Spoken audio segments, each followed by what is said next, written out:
Kim Jong-un has stayed on in Vietnam, meeting with the country's president as his isolated nation needs all the friends it can get, with the global sanctions now likely to stay in place following the failure of the summit. What's happened has been a textbook example of the benefits and the drawbacks of top-down, face-to-face diplomacy. Bringing Trump and Kim together last year in Singapore worked. They built a rapport and moved the world back from the brink of nuclear war.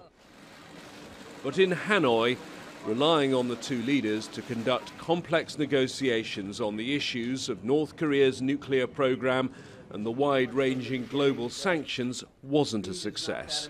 The North Korean leader took a tough position, calling for all the most recent sanctions to be lifted, and it was a step too far for the US.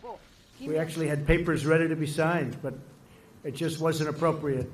I want to do it right. I'd much rather do it right than do it fast. An expert on the Korean peninsula told me why he believes Kim pushed hard to get so many sanctions lifted so early in the process.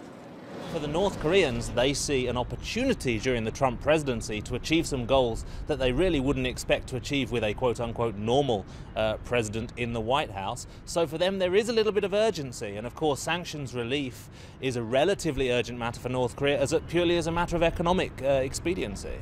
There have actually been two simultaneous diplomatic processes. South Korea's diplomacy with the North led the way at the Winter Olympics almost exactly 1 year ago. And when US diplomacy with North Korea faltered at the end of last year, it was President Moon Jae-in of South Korea who rescued things.